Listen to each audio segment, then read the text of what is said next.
Everything that happened began with a single act of kindness. On a stormy night, she should have stayed home. Angela Williams sat in the sterile hallway of Mercy General Hospital, her body trembling with a fear so deep it felt like drowning. Her hands were clasped together so tightly her knuckles had turned white, and tears streamed down her face in silent rivers she didn't bother to wipe away. She could hear voices inside the room, urgent voices, medical equipment beeping in rhythms that sounded like warnings. Through the small window in the door, she could see doctors huddled around a small body on the bed. A body so small it barely made an impression under the hospital sheets. Maya, her daughter, her entire world. Angela's lips moved in silent prayer, the same words tumbling over and over. Please, God, please, not my baby, please. The hallway suddenly erupted with movement. Heavy footsteps echoed down the corridor like thunder. Angela looked up through blurred vision to see men in dark suits rushing past her, their faces stern and focused, earpieces visible, hands moving to their jackets in that way security personnel do when they're prepared for anything. They moved with military precision, creating a perimeter around the room where her daughter lay fighting for her life. One of them stopped at the door, pressed his finger to his earpiece and spoke in clipped tones. "Package is secure. Bringing him up now." Package? Who were these people? Why were they here? What did any of this have to do with Maya? Angela tried to stand, tried to ask what was happening, but her legs wouldn't support her weight. She collapsed back into the chair, her breath coming in short, panicked gasps. A nurse rushed by, and Angela grabbed her arm with desperate strength. "My daughter, Maya Williams. Is she—" The nurse's expression was professionally neutral, but Angela saw something flicker in her eyes. Pity? Sympathy? She couldn't tell. "The doctors are doing everything they can, Ms. Williams. That's all I can tell you right now." Everything they can. That phrase echoed in Angela's mind like a death sentence. When medical professionals said they were doing everything they could, it meant they didn't know if it would be enough. The elevator dinged at the end of the hallway. Angela's head snapped toward the sound, and through her tears she saw more men in suits emerging, surrounding someone in the middle of their protective formation. As they got closer, the crowd parted just enough for Angela to see who they were protecting. And her breath caught in her throat. Because she knew that face. She knew those eyes that had looked at her with such desperate vulnerability just 1 week ago.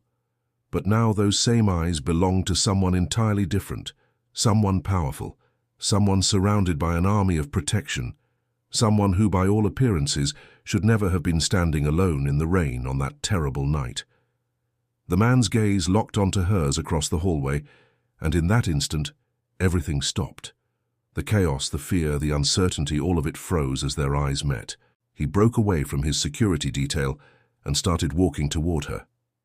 "Angela," he said, and his voice carried the weight of 1,000 unspoken promises.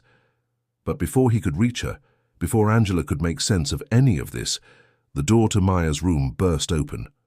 A doctor emerged, pulling off his surgical mask, and his expression made Angela's heart stop completely. "Mrs. Williams," he said, "we need to talk about your daughter. How did we get here? How did a single mother working 2 jobs, barely making rent, end up in a hospital hallway surrounded by billionaire security teams? How did one choice on one rainy night connect her daughter's fate to a man she should never have met? To understand that, we need to go back to where it all started, back to 1 week earlier, when Angela Williams was just trying to survive another day in a life that felt like it was constantly pulling her under. Back to the night she made a decision that would change everything. 1 week earlier. The alarm clock screamed at 4:47 a.m., 3 minutes before it was supposed to, because of course it did. Nothing in Angela Williams's life worked the way it was supposed to anymore. She slapped the button with more force than necessary, silencing the shrill beeping, and lay in the darkness for exactly 10 seconds. 10 seconds to pretend she could go back to sleep. 10 seconds to imagine a life where she didn't have to drag herself out of bed before the sun came up. 10 seconds to pretend she was someone else, somewhere else, living any other life but this one. Then, like she did every morning, she ended the fantasy and got up. The apartment was cold.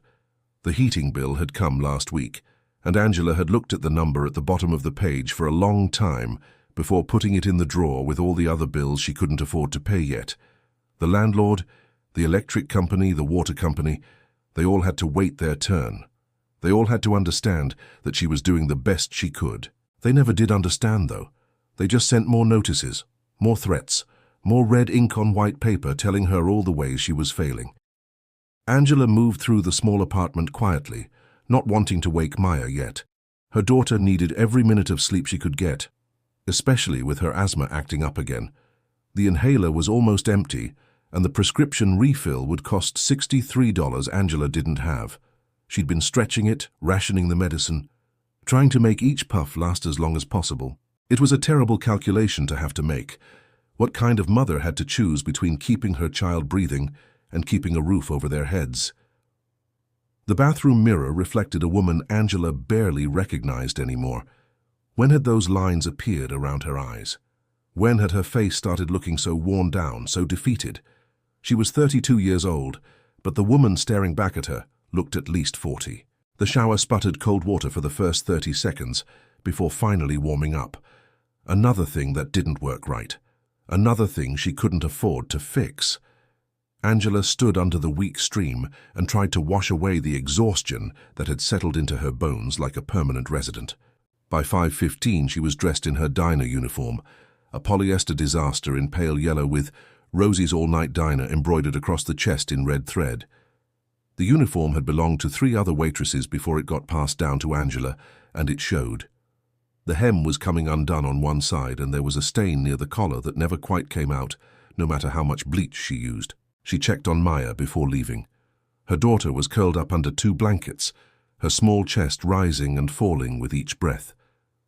Angela stood in the doorway and watched her sleep, feeling that familiar ache in her chest that came every time she looked at her child.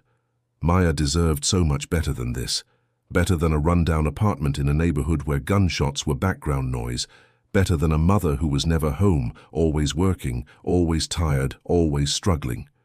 Better than eating cereal for dinner 3 nights a week because that's all they could afford. But Angela was trying.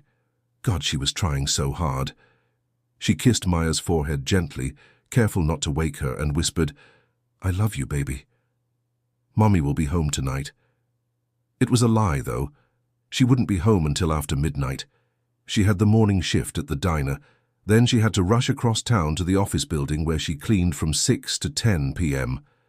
By the time she got home, Maya would already be asleep, dropped off by Mrs. Chen from downstairs, who watched her for $20 a day.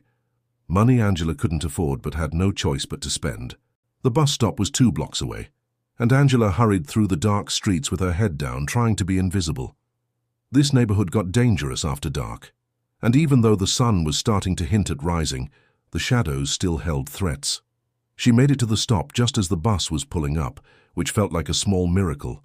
Usually she missed it by 30 seconds and had to wait another 20 minutes for the next one, making her late, earning her a lecture from Frank, her manager at the diner. The bus was nearly empty at this hour, just a few other tired souls heading to early morning shifts. Angela took a seat near the back and leaned her head against the window, watching the city pass by in the grey pre-dawn light. She used to have dreams, real dreams, not just the fantasy of getting through another day. She'd been in community college once, taking business classes at night, imagining a future where she wore nice clothes and worked in an office and made enough money to not panic every time an unexpected bill arrived. Then she'd gotten pregnant. Then Marcus, Maya's father, had left. Then her mother had gotten sick. Then the hospital bills had piled up. Then her mother had died anyway. Despite all those bills, despite all that money Angela didn't have going to treatment that didn't work.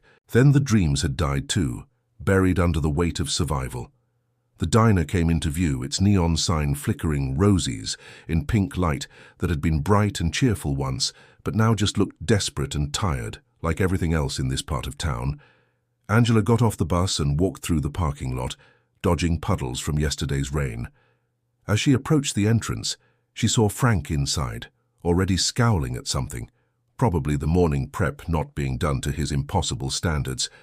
She took a breath, put on the smile she'd perfected over years of service work, the smile that said, "I'm happy to help you," even when she was dead on her feet, and pushed through the door. "You're late," Frank said without looking up from his clipboard. Angela glanced at the clock on the wall. 5:58 a.m. Her shift started at 6 a.m. I'm 2 minutes early, Frank. Clock says 5:59 now. That's 1 minute early, not 2. Details matter, Angela. He finally looked up at her, his small eyes sharp and mean behind wire-rimmed glasses. Details are what separate good employees from mediocre ones. She bit her tongue. She needed this job. She needed both jobs. She couldn't afford to tell Frank what she really thought of him and his petty little power trips. Yes, sir. I'll do better. See that you do. Table 4 needs wiping down. Breakfast rush starts in 30 minutes and I want this place spotless. The breakfast rush. As if this place ever got rushed. Rosie's catered to insomniacs, late-night truckers, and people who had nowhere else to go at odd hours. The breakfast crowd consisted of maybe 8 regulars who came in for coffee and eggs, most of whom barely tipped. But Angela grabbed her cleaning supplies and got to work. By 7:30, the morning had settled into its usual rhythm. Coffee poured, orders taken, plates delivered, tables wiped. The same cycle repeating over and over. Angela's feet already hurt, and she had 17 more hours of work ahead of her today. The door chimed and a businessman walked in. Expensive suit, Bluetooth earpiece, the kind of man who looked at waitresses as if they were furniture. He sat at table 7, didn't look up from his phone when Angela approached. What can I get you this morning? Coffee, black, scrambled eggs, wheat toast, make it fast. No, please, no acknowledgement that she was a human being. Just orders delivered to the help. Angela wrote it down, put the order in, poured his coffee. When she brought out his food 12 minutes later, he was on a phone call talking loudly about quarterly earnings and market shares. She set the plate down quietly, trying not to interrupt. He didn't acknowledge her existence. When he left 40 minutes later, Angela went to clear his table and found a dollar bill under his coffee cup. $1 on a $15 check. She stared at that single dollar bill for a long moment, feeling something crack inside her chest. This was her life, working until her body gave out for people who treated her like she was invisible, killing herself for dollar tips and minimum wage while her daughter sat at home with a neighbor because Angela couldn't afford actual childcare. The morning stretched into afternoon. More customers, more orders, more coffee, more cleaning. Frank yelled at her twice, once for forgetting extra napkins, once for not smiling enough, as if she wasn't already smiling so hard her face hurt. At 2:30 p.m., during the dead zone between lunch and dinner, Angela sat in the break room for her 15-minute break. Her phone buzzed with a text from Mrs. Chen. Maya, having trouble breathing, gave her the inhaler. She okay now, but you should call doctor. Angela's hands started shaking. She called immediately. Hi, Miss Angela, Mrs. Chen answered in her accented English. Don't worry, Maya is fine now, just a little scare. What happened? She was playing, got excited, started wheezing. I gave her the medicine like you showed me, 2 puffs. She breathing normal now. 2 puffs. That was half of what was left in the inhaler. Thank you, Mrs. Chen. I'm so sorry you had to deal with that. No, sorry, Maya is good girl. But Miss Angela, maybe you take her to doctor soon. The breathing getting worse, I think. I will. I promise. Thank you. Angela hung up and put her head in her hands. The doctor would want to run tests. Tests meant money. Money she didn't have. Maya's insurance covered some things, but not everything, and the deductible might as well have been $1 million for all the chance Angela had of paying it. She wanted to cry, but she'd learned years ago that crying didn't solve anything. It just made your eyes red and your nose stuffy, and then you had to go back out and serve people who didn't care that your world was falling apart. So she didn't cry. She took a breath, stood up, and went back to work. The afternoon shift ended at 5:00 p.m. Angela had exactly 45 minutes to get across town to the Sterling Tower, the office building where she worked her second job. The bus ride took 35 minutes if traffic was good, which it never was. She rushed out of the diner, still wearing her uniform, and ran to the bus stop. The bus came 8 minutes late, which meant she'd be late to her second job, which meant Roberto, the building supervisor, would give her one of his disappointed looks that somehow felt worse than Frank's outright meanness. The bus crawled through traffic. Angela watched the minutes tick by on her phone, anxiety building in her chest like pressure in a container about to explode. She texted Roberto, "Bus running late, will be there by 5:50. So sorry." He didn't respond. By the time she got to Sterling Tower, it was 5:53 p.m. She ran through the lobby, ignoring the security guard's raised eyebrow, and took the service elevator to the basement where the cleaning supplies were kept. Roberto was waiting, arms crossed, next to a cart full of cleaning products. "Angela, I'm so sorry, Roberto. The bus was—" He held up a hand. "I know. The bus. It's always the bus, or the diner, or something. I understand you work hard, Angela. I do. But other people are counting on you being here on time. The 14th floor needs to be finished by 8 tonight because they have clients coming in early tomorrow morning. You being 20 minutes late means everyone's schedule gets pushed back. I know it won't happen again."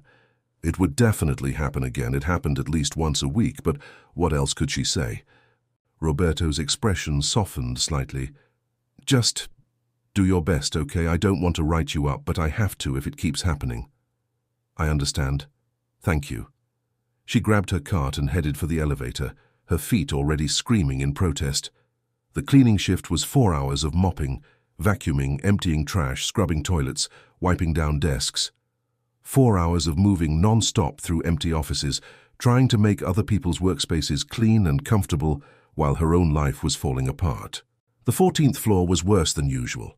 Someone had spilled coffee in one of the conference rooms and hadn't bothered to clean it up. Just left it there for the cleaning lady to handle, because why would busy, important people clean up their own messes? Angela got on her hands and knees and scrubbed the stain out of the carpet, her back aching, her knees protesting against the hard floor. Through the windows, she could see the city lights starting to come on as evening fell. Somewhere out there, Maya was eating whatever Mrs. Chen had made for dinner, maybe doing her homework, maybe watching TV. Somewhere out there, people were going home to their families, done with work for the day, ready to relax. Angela had 4 more hours here, then a bus ride home, then maybe, if she was lucky, 30 minutes with her daughter before Maya had to go to bed. By 9:45, she'd finished the 14th floor and moved down to 13. Her phone buzzed. A text from Mrs. Chen. "Maya, in bed. She asked when you coming home. I told her soon." Angela's eyes burned, but she blinked the tears back and kept vacuuming. At 10 p.m. exactly, her shift ended. She returned the cart, clocked out and stumbled to the bus stop. Her entire body hurt. Her feet felt like they were on fire. Her back had a constant ache that never quite went away anymore. The bus ride home felt like it took hours. Angela sat in the back and stared out the window at nothing, too tired to even think. She got off at her stop at 10:47 and walked the 2 blocks to her apartment building. The neighborhood was fully alive now with its nighttime energy. Music pulsed from cars. People gathered on corners. Angela kept her head down and walked fast. She climbed the 3 flights of stairs to her apartment, her legs protesting every step, and fumbled with her keys. Inside, the apartment was quiet and dark except for the lamp Mrs. Chen always left on in the living room. Mrs. Chen appeared from Maya's bedroom, putting a finger to her lips. "She just fell asleep 20 minutes ago," the older woman whispered. "Waited up for you as long as she could." Guilt crashed over Angela like a wave. "Thank you so much for staying late. Is okay. You work hard for that little girl. I see that." Mrs. Chen patted Angela's arm. "But Ms. Angela, you look so tired. You need to take care of yourself too." "I will. Thank you, Mrs. Chen. Good night." After Mrs. Chen left, Angela crept into Maya's room and sat on the edge of the small bed. Her daughter was curled up in her favorite position, hugging a stuffed elephant that had been Angela's own childhood toy, one of the few things that survived her mother's death and the subsequent financial disaster. Maya looked so peaceful in sleep, so innocent. She had no idea how much her mother was struggling, how close they were to losing everything, how Angela lay awake most nights doing math in her head, trying to figure out how to make $400 stretch to cover $800 worth of bills. Angela brushed a strand of hair from Maya's forehead and whispered, "I'm doing this all for you, baby. One day, I promise, things will be better. You'll have everything you deserve, I promise." Promises felt dangerous, though, like jinxes, like tempting fate to prove her wrong. She changed out of her diner uniform finally, her body aching for rest. But before she could sleep, she had to look at the bills stacked on the kitchen counter. had to face reality. Rent, $1,200, due in 5 days. Electric, 147s, already 2 weeks overdue. Water, 63s, also overdue. Car insurance, $98, due tomorrow. And underneath all of that, the eviction notice. Bright pink paper that screamed at her in bold letters. Final notice. Pay rent or vacate premises within 7 days. Angela did the math she already knew by heart. Her paycheck from the diner would be $487s. The cleaning job would be $356. Together, $843. Still $357 short of just the rent, not counting any of the other bills. She sat at the kitchen table and stared at those numbers until they blurred. There was no solution. No matter how she arranged it, the math didn't work. She was drowning, and there was no life preserver in sight. Her old car keys sat on the counter. That car was on its last legs, making terrible noises, leaking something from underneath. It needed repairs Angela couldn't afford, but without it, how would she get to work? The buses didn't run late enough for her diner shifts that sometimes went past 11 p.m. Everything was held together with duct tape and prayers, and both were running out. Angela's phone buzzed. A notification from the bank. Your account balance is currently $47.23. $47 to her name. $47 to last until next week's paycheck. $47 to feed her daughter, to put gas in a dying car, to handle any emergency that came up. She thought about her mother suddenly. How her mother had worked similar jobs, had struggled in similar ways, had died still poor, still struggling. Was this Angela's destiny too? To work herself to death and leave Maya in the same situation, perpetuating the cycle? No, it couldn't be. There had to be a way out. There had to be something better waiting if she just kept pushing, kept fighting, kept surviving one more day. But right now, sitting in her dark kitchen at 11:30 p.m., exhausted down to her bones, looking at bills she couldn't pay, and a future that felt like a closing door, Angela couldn't see that better future. She could only see tomorrow. Another day of the same struggle, another day of trying to survive. She finally went to bed at midnight, setting her alarm for 4:45 a.m. because the cycle would start again in less than 5 hours. As she lay in the darkness, Angela heard Maya cough from the other room. That wet, wheezing cough that meant her asthma was acting up again. And Angela stared at the ceiling and made deals with a God she wasn't sure was listening anymore. Please, just let me keep her healthy. Just let me keep a roof over our heads. Just let me survive long enough to give her a better life. Please. The universe, as usual, didn't answer. But tomorrow would come anyway, whether Angela was ready for it or not. And she would get up and she would smile and she would work and she would pretend everything was fine. Because that's what mothers do. They survive. The next 3 days passed in the same exhausting blur that defined Angela's existence. Wake up before dawn, work the diner shift while Frank found new reasons to criticize her, rush across town to clean offices where people earned more in an hour than she made in a week, come home after Maya was asleep, stare at bills she couldn't pay, collapse into bed, and do it all over again. It was a treadmill she couldn't step off, a cycle that ground her down a little more each day until she felt like there was nothing left of the person she used to be. On Thursday evening, the universe decided Angela hadn't suffered quite enough yet. She was finishing up her cleaning shift at Sterling Tower, pushing her cart toward the service elevator when her phone rang. The number on the screen made her stomach drop because it was Maya's school, and schools never called at 8:30 p.m. unless something was very wrong. Ms. Williams, this is Principal Henderson from Riverside Elementary. The woman's voice was professionally sympathetic in that way educators perfected when delivering bad news. I'm calling about the outstanding balance on Maya's lunch account. We've been trying to reach you for several weeks now, and unfortunately, the balance has reached a point where we need to discuss payment arrangements.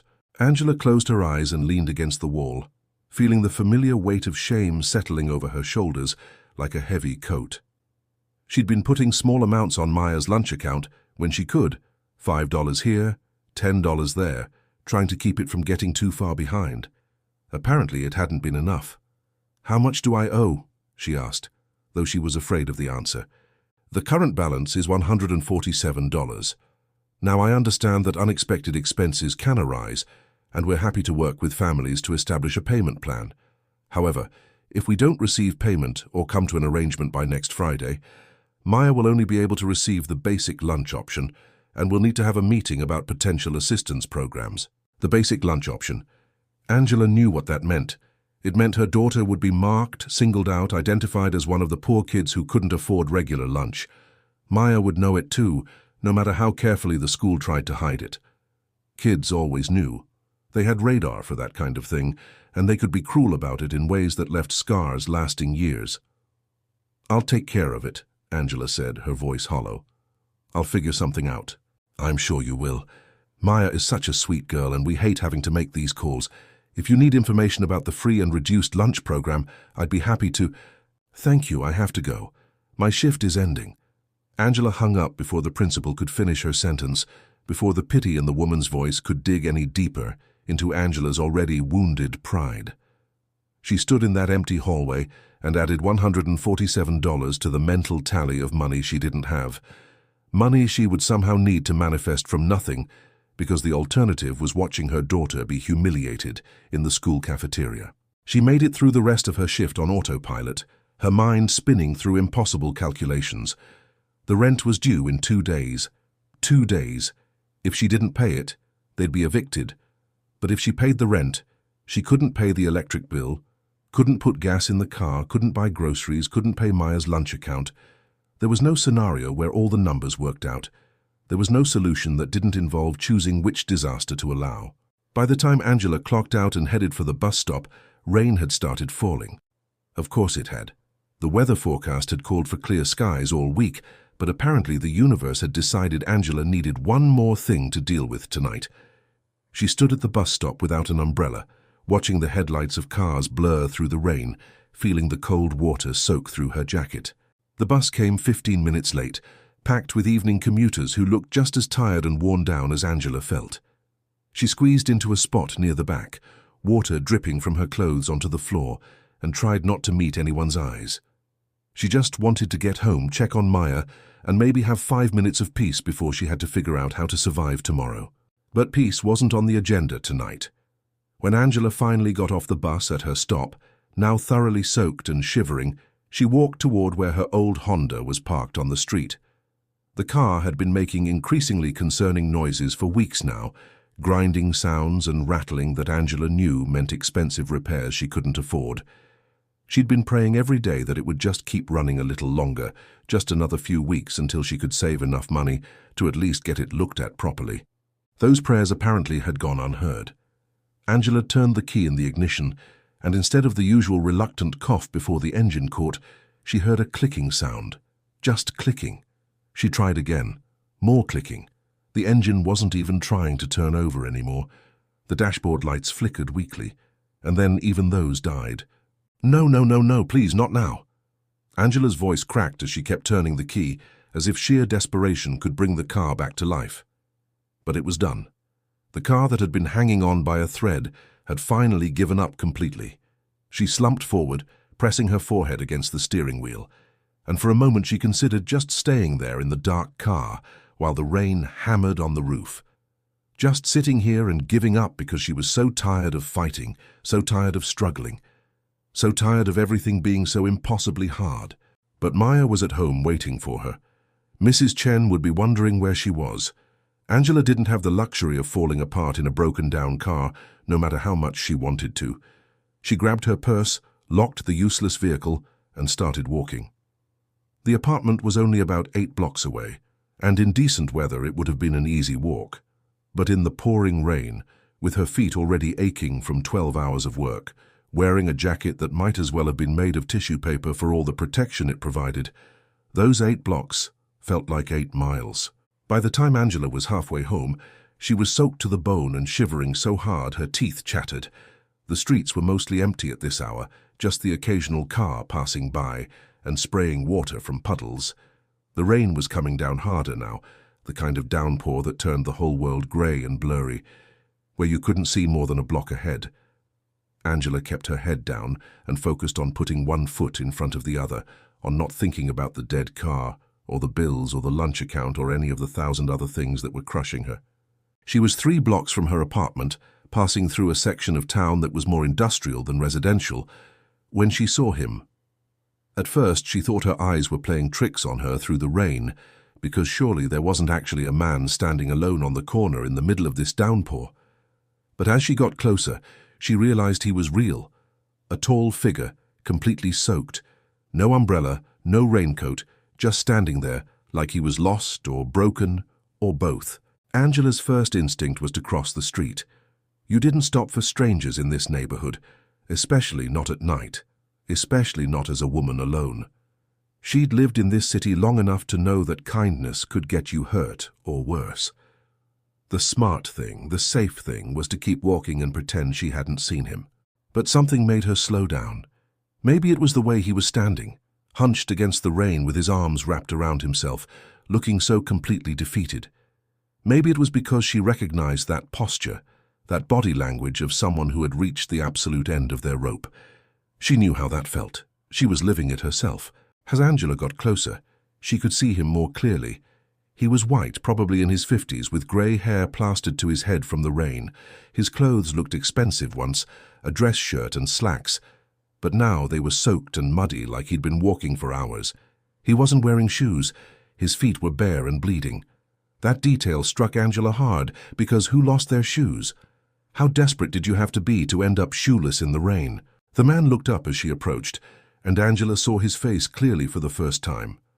There was a cut above his eyebrow, blood mixing with rainwater and running down his face. His eyes were unfocused, confused, like he didn't quite know where he was or how he'd gotten there.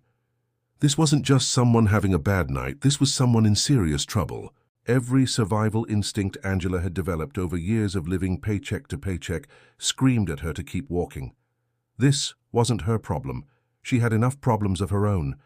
Getting involved with a stranger who was clearly in some kind of crisis was asking for trouble she couldn't afford.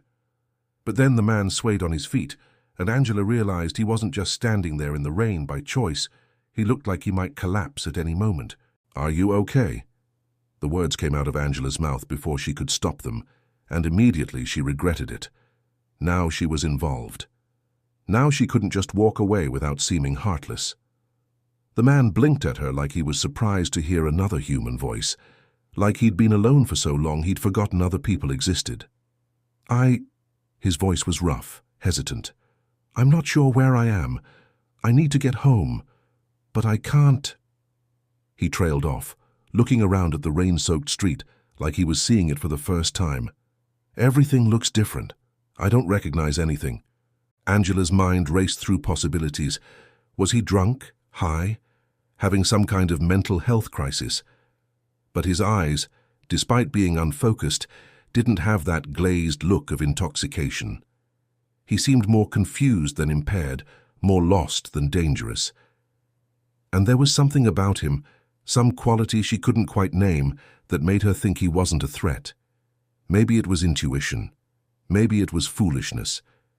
She wouldn't know which until it was too late. "Do you have a phone, someone you can call?" Angela asked, keeping a cautious distance between them. The man patted his pockets in a distracted way, then shook his head. "No phone, no wallet. I don't know what happened to them." He looked down at his bare feet as if noticing them for the first time, confusion crossing his face. There was an accident. A car accident. I think I helped someone. There was so much blood. And then I was running and—" He pressed his hand to his forehead, wincing. "I can't remember clearly. An accident. That explained the blood on his clothes, the cut on his face, the general state of him." Angela felt something shift in her chest, that hard wall of self-preservation cracking just a little.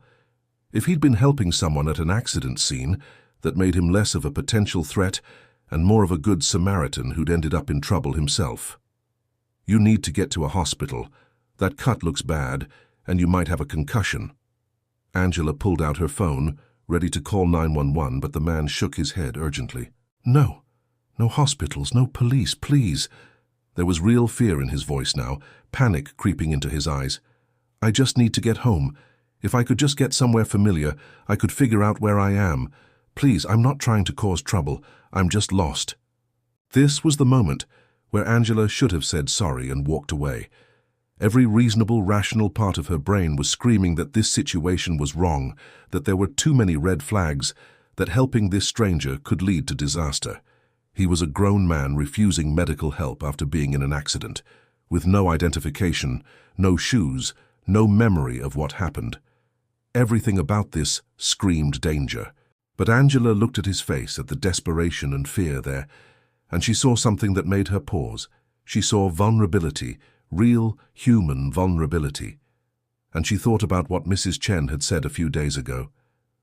"You work hard for that little girl. I see that." People saw Angela's struggle, people saw her exhaustion and her desperation, and mostly they looked away. Mostly they pretended not to notice because it was easier than helping, easier than getting involved. What if someone had helped Angela when she first started drowning? What if someone had extended a hand instead of looking away?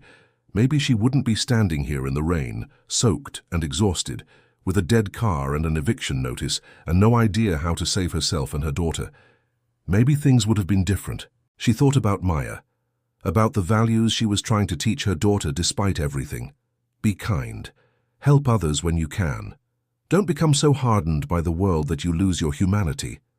What kind of example was she setting if she just walked away from someone who needed help? "Look," Angela said slowly, fighting against every instinct telling her this was a mistake. "I can't take you to a hospital if you don't want to go. But I can't leave you standing here in the rain either. My apartment is just a few blocks from here. You can come inside, dry off and call someone to come get you, but that's it. I'm not trying to be rude, but I have a daughter at home and I need to be careful. So if you're going to cause trouble, if this is some kind of setup, just tell me now and I'll walk away." The man's eyes filled with something that looked like relief, mixed with disbelief, as if he couldn't quite believe someone was offering to help him. "No setup, I promise. I just... Thank you. Thank you so much." His voice cracked with emotion, and Angela saw him sway again, his strength clearly failing. She made her decision, possibly the worst one she'd made in a long time, or possibly the most important. "Come on, let's get out of this rain before we both freeze to death." She started walking, and after a moment she heard him following behind her. They walked in silence, Angela hyper-aware of the man's presence behind her, half expecting at any moment for him to attack her, to prove that her instincts were wrong and her kindness was foolish. But he just walked quietly, limping slightly on his injured feet. When they reached her apartment building, Angela paused at the entrance. "My daughter is inside with a neighbor," she said firmly, turning to look at him directly. "If you do anything to frighten her or threaten her in any way, I will hurt you. I don't care how confused or lost you are. My daughter's safety comes first, do you understand?" The man nodded seriously. "I understand. I would never hurt a child. I promise you that." Something in his voice made Angela believe him, though she kept her guard up as they climbed the stairs to her apartment. When they reached her door, she could hear Mrs. Chen's television playing inside, the familiar sounds of home mixing with the strangeness of bringing a stranger into her space. Angela unlocked the door and called out, "Mrs. Chen, it's me. I'm home, but I have someone with me who needs help." She wanted to give the older woman warning, didn't want to scare her. Mrs. Chen appeared from the living room, her eyes widening when she saw the bedraggled man standing in the doorway behind Angela. "Miss Angela, what is this?" Mrs. Chen asked in Mandarin first, then switched to English. "Who is this man?" "He was in an accident. He's lost and needs to call someone. I couldn't leave him in the rain." Angela kept her voice calm, trying to convey to Mrs. Chen that she hadn't completely lost her mind, even though she was questioning that herself right now. Mrs. Chen studied the man for a long moment, her sharp eyes taking in his expensive clothes, his injured feet, the blood on his face. And then she looked back at Angela with an expression that said they would be having a long conversation about this later. "Maya is sleeping," Mrs. Chen said quietly. "I will stay until this man leaves, yes?" It wasn't really a question. Mrs. Chen was making it clear she wasn't leaving Angela alone with a strange man, and Angela felt a rush of gratitude for the older woman's protective instinct. "Yes, thank you." Angela turned to the man. "You can sit at the kitchen table. I'll get you a towel and some dry clothes if you want to change. Then you can use my phone to call whoever you need to call." The man nodded and moved carefully into the apartment, looking around like he was cataloguing everything, making sure there were no threats. Angela noticed he positioned himself so he could see both the front door and the hallway to the bedrooms, like someone trained to always know his exits. She grabbed towels from the bathroom and an old sweatshirt and sweatpants that had belonged to Marcus, clothes she'd kept meaning to throw out but never got around to it. When she came back to the kitchen, the man was sitting at the table with his head in his hands, and Mrs. Chen was standing in the doorway with her arms crossed, watching him like a hawk. "Here," Angela handed him the towels. "The bathroom is down the hall if you want to change. First door on the right." The man took the towels with shaking hands. "Thank you. You have no idea what this means." He stood up, and as he did, Angela noticed something fall from his pocket and land on her kitchen floor. A business card, now soggy and torn, but she could still make out gold lettering on heavy cardstock. The man didn't notice. He was already heading toward the bathroom, moving like every step hurt. Angela bent down and picked up the card, turning it over in her hands. The letters were mostly illegible now, water damage having blurred the ink, but she could make out fragments. Jeasley, and what might have been CEO and part of a phone number. This wasn't a business card from a small company. The quality of the cardstock, the gold embossing, the weight of it, these were details that spoke of serious money and serious power. Mrs. Chen moved closer, peering at the card. "Expensive," she murmured. "That man, he is not normal lost person, I think. He is important person, maybe." Angela tucked the card into her pocket, suddenly feeling very uncertain about the decision she'd made. If this man was someone important, someone with money and power, what was he doing lost and confused on a street corner? And why was he so afraid of hospitals and police? The bathroom door opened, and the man emerged wearing Marcus's old clothes, which hung loose on his frame. He'd cleaned the blood off his face, revealing the full extent of the cut above his eyebrow. It really did need stitches. His feet were still bare and bleeding, leaving small red marks on Angela's worn linoleum floor. "I should clean those cuts on your feet," Angela said, pulling out the first aid kit she kept for Maya's scraped knees and minor injuries. "They'll get infected if we don't." The man sat back down at the table and let Angela tend to his feet, wincing as she cleaned the wounds with antiseptic. His feet were torn up badly, like he'd been walking for miles on rough pavement. Whatever had happened to him tonight, it had been serious. "Can you tell me your name?" Angela asked as she worked, trying to keep her voice gentle and non-threatening. The man hesitated, and in that pause, Angela felt her unease grow. Why would someone hesitate to give their name? "Robert," he finally said. "My name is Robert." It sounded true, but also incomplete, like he was leaving something out. Angela decided not to push it. She finished bandaging his feet and then handed him her phone. "Call whoever you need to call. Tell them where you are and they can come get you." Robert took the phone but didn't immediately dial. Instead, he stared at it like it was a puzzle he couldn't quite solve. He stopped, his face contorting with frustration. "I can't remember any phone numbers. I know I should know them, but everything is just blank. The accident. It must have... I'm sorry. I'm so sorry to be such a burden." His distress seemed genuine, and Angela felt her heart soften despite her better judgment. "Okay, that's okay. Do you know your address? Where you live?" Angela kept her voice patient, though inside she was starting to panic. If he couldn't remember phone numbers or his address, how was she supposed to help him? She couldn't keep a strange man in her apartment indefinitely. Robert closed his eyes, concentrating hard. "North. I live somewhere north of here. There are gates, a long driveway, trees. It's on a hill." He opened his eyes, looking defeated. "I'm sorry. That's all I can picture. It's like trying to see through fog." Mrs. Chen spoke up from her position by the door. "Maybe we call police after all. They can help find where he lives." "No!" Robert's reaction was immediate and sharp, fear flashing across his face. "Please, no police. I just need time to clear my head. By morning I'll remember. I'm sure I will, please." The desperation in his voice was palpable, and Angela felt torn between wanting to help and wanting to protect herself and Maya. "I can't have you stay here overnight," Angela said firmly. "I don't know you and I have my daughter to think about, but maybe..." She thought for a moment. "If you can remember even part of your address, maybe I can drive you around the area you think you live in, see if anything looks familiar." Even as she said it, Angela realized how ridiculous it sounded. Drive around with a strange man in the middle of the night looking for a house he might recognize? But what else could she do? Leave him at a police station against his will? Kick him out onto the street? Then she remembered. Oh no, my car died tonight. That's why I was walking in the rain in the first place. The weight of that loss hit her again, adding another layer to this already terrible night. Without her car, she couldn't get to work. Without work, she couldn't pay rent. The whole house of cards was collapsing. Robert looked stricken. Because of me. You were walking because your car broke down and you stopped to help me anyway. I've made everything worse for you. There was such genuine remorse in his voice that Angela felt her defenses weaken further. It's not your fault. The car was dying anyway. This was just... She trailed off, not sure how to finish that sentence. This was just the universe piling on. This was just another disaster in a life full of them.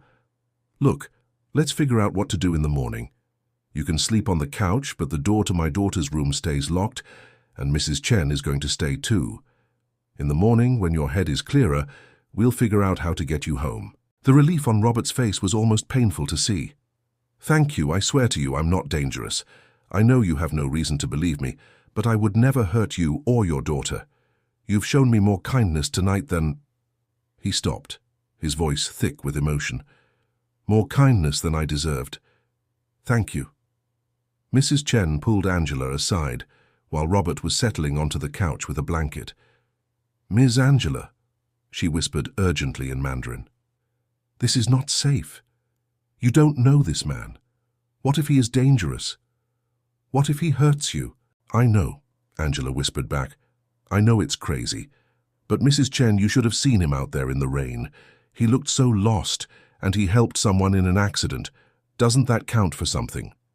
Mrs. Chen's expression said it counted for very little compared to safety, but she sighed and nodded. I will stay. I will watch him. You go check on Maya and try to sleep. Angela hugged the older woman, grateful beyond words for her presence. She checked to make sure Robert was settled on the couch, noting that he'd positioned himself facing the door again, always aware of his surroundings even in his confused state, and then she went to Maya's room. Her daughter was sleeping peacefully, unaware of the chaos in the other room. Angela sat on the edge of the bed and watched Maya breathe, listened to the slight wheeze that was always present now, and wondered what she'd just done. She'd brought a stranger into their home, a stranger with no identification, no memory, and a fear of police that suggested he was running from something. She'd risked everything, her safety and Maya's, because of what? A feeling? An instinct? A misguided sense of compassion? But as Angela sat there in the darkness, she thought about the man's face when she'd offered to help. She thought about the relief and gratitude in his eyes.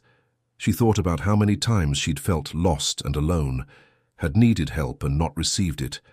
And she told herself that maybe, just maybe, showing kindness to someone in need wasn't the worst decision she could make.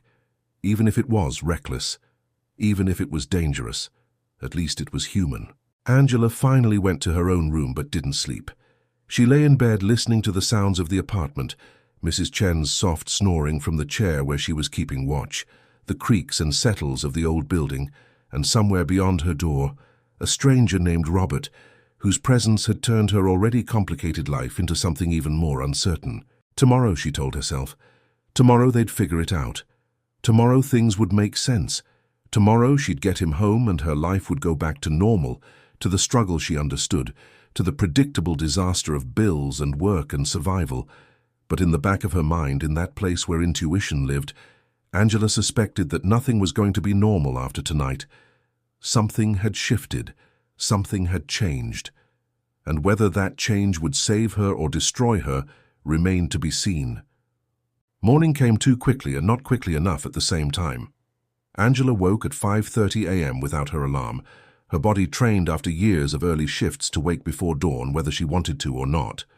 For a moment, she lay in bed trying to remember why she felt such a deep sense of dread, why her stomach was twisted in anxious knots, and then it all came rushing back. The stranger on the couch. Robert. The decision she'd made last night that seemed even more insane in the harsh light of morning. She got up quietly and opened her door a crack, peering out into the living room. Mrs. Chen was still asleep in the chair, her head tilted to one side in what had to be an uncomfortable position, and on the couch, Robert was awake, sitting up with his head in his hands, looking even more confused and lost than he had last night. When he heard Angela's door open, he looked up, and she saw his eyes were red-rimmed like he hadn't slept at all. "I'm so sorry," were the first words out of his mouth. "I'm so sorry for putting you in this position. I've been sitting here trying to remember something, anything that could help me get out of your hair, but it's all still so foggy." His voice was rough with exhaustion and frustration, and Angela felt that same pull of compassion that had gotten her into this situation in the first place. "It's okay. Head injuries can mess with memory. Give it time." Angela moved into the kitchen and started making coffee, needing caffeine to face whatever this day was going to bring. "How are your feet? Do you need more bandages?" "They're fine. You did a good job." Robert stood up carefully, testing his weight on his injured feet, and Angela noticed he moved with a certain grace despite the pain, like someone used to pushing through discomfort. "I've been thinking about what you said last night, about driving around to see if I recognize anything. If your car was working, I mean. But you said it died, and I know that must be a huge problem for you, and I feel terrible that I can't even help with that because I don't have my wallet. Or, Robert," Angela cut him off gently, "breathe, one problem at a time." She poured coffee into 2 mugs, added sugar to both because she didn't have cream, and handed one to him. He took it gratefully, wrapping his hands around the warm mug like it was precious. They stood in the kitchen in awkward silence for a moment, both of them aware of Mrs. Chen still sleeping in the living room, both aware of Maya still sleeping down the hall, both aware that this strange situation needed to resolve somehow, but neither knowing quite how to make that happen. "Tell me about your daughter," Robert said suddenly, and something in his voice made Angela look up sharply. There was a weight to the way he said it, a sadness that went deeper than sympathy. "You mentioned her last night, but I didn't catch her name." "Maya, she's 6. Angela wasn't sure why she was answering, wasn't sure why she was telling this stranger anything about her child, but something about the early morning quiet and the coffee and the strangeness of the whole situation made her keep talking. "She's smart and funny and has terrible asthma that I can't afford to treat properly. She deserves so much better than this." Angela gestured around her small, worn apartment at the life she'd built that was barely holding together.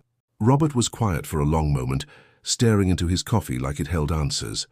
"I had a daughter," he finally said, his voice barely above a whisper. "I think. Or I have one. The memories are so tangled, but when you talk about Maya, something in my chest hurts, and I think it's because I understand. The fear, the desperation to protect your child, the feeling that you're failing even when you're doing everything you can." He looked up at Angela, and his eyes were haunted. "I'm sorry, I don't know why I'm telling you this. My head is such a mess." Before Angela could respond, Maya's bedroom door opened and her daughter appeared in the doorway, rubbing sleep from her eyes. "Mama?" Maya's voice was small and confused, and Angela moved quickly to intercept her before she could fully enter the living room and see the strange man standing in their kitchen. "Hey, baby, good morning?" Angela scooped Maya up even though she was getting too big to be carried, and Maya wrapped her arms around Angela's neck, burying her face in her mother's shoulder. "Why's Mrs. Chen sleeping in the chair?" Maya whispered. "And who's that man?" So much for intercepting before she noticed. Angela carried Maya back toward her bedroom, shooting Robert an apologetic look over her shoulder. "That's someone who needed help last night. He got lost and we're going to help him find his way home this morning. Nothing to worry about, okay?" Angela set Maya down on her bed and knelt in front of her, tucking a strand of hair behind her daughter's ear. "How are you feeling? Any trouble breathing last night?" Maya shook her head. "I'm okay, Mama, but the man in the kitchen looks sad. Is he going to be okay?" The innocence of the question, the immediate concern for someone else despite being confused and possibly scared, made Angela's heart swell with pride and break with sadness at the same time. Maya had learned empathy from watching Angela struggle, from seeing her mother push through exhaustion to help others even when they had nothing themselves. It was a beautiful quality, but Angela wished her daughter could have learned it in a different way. Through observation of generosity, born from abundance rather than kindness, scraped from the bottom of an empty barrel. I think he will be. We're going to make sure of it. Angela helped Maya get dressed for school, moving through the morning routine on autopilot, while her mind raced with all the complications ahead. She had to get Maya to school somehow without a car. She had to get herself to work. She had to figure out what to do about Robert. She had to call Frank at the diner and explain why she might be late. She had to hold her entire life together with willpower and hope. Mrs. Chen woke while Angela was making breakfast, and the older woman gave her a look that said they definitely needed to talk about the wisdom of keeping strange men overnight. But she didn't say anything in front of Maya. Robert stayed in the kitchen, trying to make himself as small and unobtrusive as possible, clearly aware that his presence was complicating an already difficult morning. After Maya had eaten and Angela had packed her lunch, using the last of the bread and peanut butter they had left, she faced the problem of getting her daughter to school. The school was too far to walk, especially not with Maya's asthma, and the bus routes didn't run in the right direction. "I can walk her," Mrs. Chen offered, reading Angela's distress. "It's not so far for me. I take the bus with her, no problem." But that meant leaving Angela alone with Robert, which Mrs. Chen clearly wasn't comfortable with despite her offer. "I'll be fine," Angela insisted, understanding the unspoken concern. "Go ahead. Thank you so much, Mrs. Chen." After Maya and Mrs. Chen left, the apartment felt larger and quieter, and Angela was suddenly very aware that she was alone with a man she knew nothing about. Robert seemed equally aware of the shift in dynamics because he sat back down on the couch and deliberately put distance between them. "I should go," he said. "This is too much to ask of you. If you could just point me toward the main road, I can find my way from there." But they both knew that wasn't true. He had no shoes that fit, no wallet, no phone, no clear memory of where he lived. If Angela sent him out there alone, who knew what would happen to him? "Let me call the diner and tell them I'm going to be late, and then we'll figure something out." Angela pulled out her phone and dialed, dreading the conversation with Frank. When her manager answered, his voice already annoyed before she'd even said anything, Angela launched into an explanation that sounded ridiculous even to her own ears. Car trouble, unexpected emergency, would be in as soon as possible. Frank's response was predictably unsympathetic. "Angela, this is the third time this month you've been late or called in with some crisis. I'm running a business here, not a charity. If you can't be reliable, I need to find someone who can be." The threat was clear, and Angela felt panic claw at her throat because she couldn't lose this job, couldn't afford to add unemployment to her growing list of disasters. "I understand. I'll be there as soon as I possibly can, I promise." She hung up before Frank could say anything else that would make her feel worse than she already did. Robert had heard the entire conversation, and his face was twisted with guilt. "This is my fault. Everything that's happening to you is because you stopped to help me. Let me fix this. Let me—" He stood up, pacing with agitation. "There has to be something I can do. Some way I can help you instead of making everything worse. Unless you can make rent money appear out of thin air, I don't think there's much you can do," Angela said, the words coming out more bitter than she'd intended. The stress of the situation, the lack of sleep, the mounting pressure of bills and deadlines, all of it was crushing down on her, making it hard to think straight. Robert stopped pacing and looked at her intently. "How much do you need?" The question caught Angela off guard. "What? For rent? How much do you need?" There was something different in his voice now, something more focused and present than the confused, disoriented man from last night. "That's not your problem. I shouldn't have said anything." Angela turned away, embarrassed that she'd let her frustration show, but Robert moved closer, his energy shifting in a way that made her pay attention. "Please, tell me." So Angela told him. She told him about the $1,200 in rent due today, about the eviction notice that was really truly final this time, about the car that had finally died, and the cleaning job she'd miss without transportation, and the diner job she was about to lose for being unreliable. She told him about Maya's lunch account and the asthma medication they couldn't afford, and all the impossible math that never added up, no matter how hard she worked or how little she spent.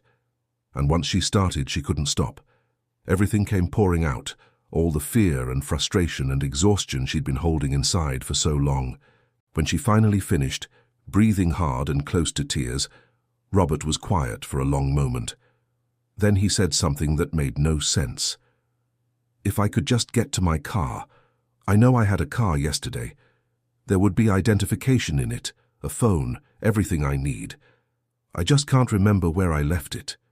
"Where's the last place you remember being before the accident?" Angela asked, trying to focus on solving this practical problem rather than dwelling on her own unsolvable ones. Robert pressed his fingers to his temples, concentrating hard. "There was a restaurant. High-end place, downtown, I think.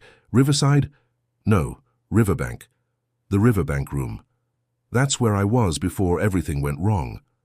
The name meant nothing to Angela, but she grabbed her phone and searched for it. The Riverbank Room was indeed a restaurant, and an expensive one based on the photos that came up. 5-star dining, valet parking, the kind of place Angela had never been and never would be. "Okay, so you were at this restaurant. Then what happened?" Angela asked, pulling up a map to show Robert. He studied the location on the screen, and something seemed to click in his mind.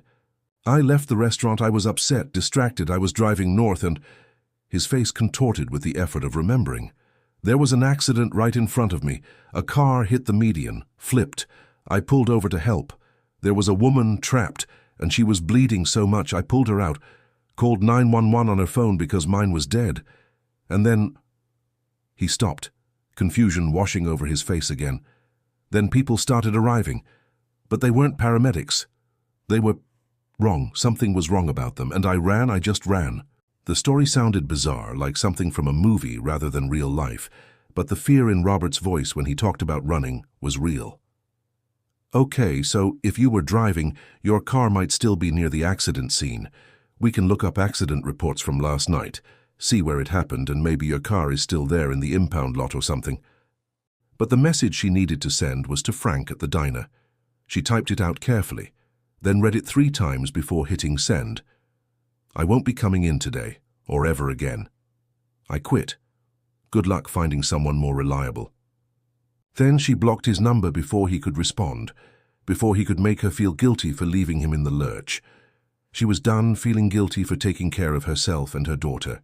She was done apologizing for having needs and problems, and a life that sometimes got messy.